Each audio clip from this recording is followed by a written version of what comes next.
안녕하세요, 배드민턴입니다. 최근 아시아 선수권대회 말고도 유럽에서도 배드민턴 선수권대회가 펼쳐졌습니다. 유로피안 챔피언십, 유럽 선수권대회로 불리는 이 대회는 유럽 대륙의 배드민턴 최강자를 가리는 대회로 주로 민첩하고 센스가 좋은 아시아권이 강세를 보이는 배드민턴계에서 강인한 피지컬을 바탕으로 아시아에 밀리지 않는 모습으로 최상위 클래스를 차지하고 있는 유럽 선수들이 주로 우승을 차지하는 대회였죠. 유럽 선수권 대회는 1968년도부터 시작되어 왔습니다. 대회 초기 배드민턴 종주국인 영국의 초강세 속에서 스웨덴, 덴마크와 같은 북유럽 국가들이 다크호스와 같은 모습을 보였지만 80년대에 들어서면서 덴마크가 서서히 주도권을 장악했고 2000년대부터는 덴마크가 완연한 유럽의 배드민턴 최강국 포지션을 차지했죠. 특히 덴마크는 유럽에서뿐 아니라 세계 남자 선수권 대회인 토마스컵에서도 경쟁력을 보이는 등 세계로 통틀어 보아도 배드민턴 강국으로 분류할 수 있을 정도의 전력을 지녀왔습니다. 하지만 최근 종료된 2025년도의 유럽 선수권 대회의 모습을 보면 다소 범상치 않습니다. 그동안 입상권에서 모습을 보이지 않던 프랑스 국가의 선수들이 대거 입상권에 이름을 올린 것이죠. 프랑스는 이번 유럽 선수권 대회에서 남자 단식 금은동을 모두 휩쓸었고 남자 복식에서는 금메달과 은메달, 여자 복식에서 동메달, 혼합 복식에서 은메달, 동메달을 획득하는 등 여자 단식을 제외한 모든 종목에서 입상자를 배출해내며 탄탄한 전력과 높은 수준을 자랑했습니다. 이들의 엄청난 성장세 속 몇몇 부각되는 선수들이 있습니다. 이전에 괴물 유망주로 소개드렸던 남자 단식의 레니어 선수는 이미 전세계적으로 주목받고 있는 수위급 선수이고 단복식을 병행하는 포포프 형제가 꾸준히 성적을 내는 등 기성 선수들과 유망주들이 전체적으로 조화롭게 성장하며 엄연한 배드민턴 강국으로 발돋움하고 있는 시기라 보여지는 프랑스. 이들의 근 몇 년적인 급격한 실력 향상에는 이유가 있습니다. 때는 2015년도 올림픽 유치 신청서가 접수가 끝나고 이후 프랑스는 대대적으로 스포츠 문화에 투자하기 시작합니다. 배드민턴도 그 대상 중 하나였죠.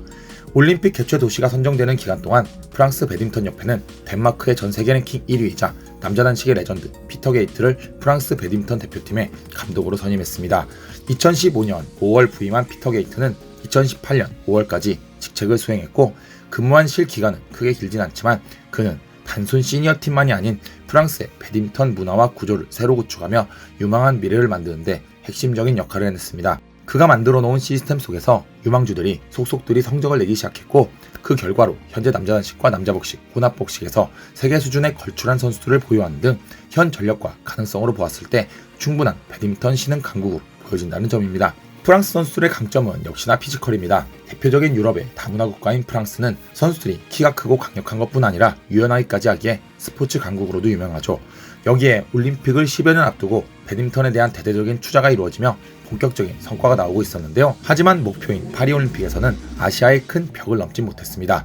이미 수십 년간 자리 잡아온 탄탄한 전력의 아시아는 강했고 전체적으로 따져보아도 덴마크의 악셀센을 제외하고는 유럽 선수단 전체가 메달을 따지 못했죠.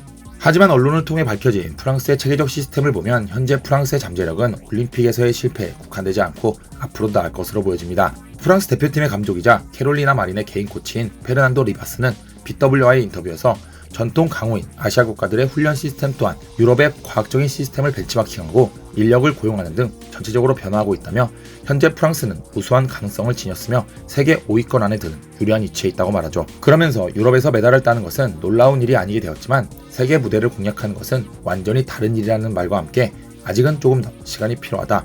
그리고 우리의 진정한 목적은 파리올림픽이 아닌 2028년도라는 구체적인 일정까지 언급했습니다. 이 인터뷰가 진행된 것은 2022년도 말. 실제로 프랑스는 2년 반 정도가 지난 현재 유럽 선수권 대회에서 인상 깊은 활약을 남겼고 앞으로가 더욱 기대되는 행보를 보이고 있네요. 배드민턴 신흥 강국으로 소개해드린 프랑스.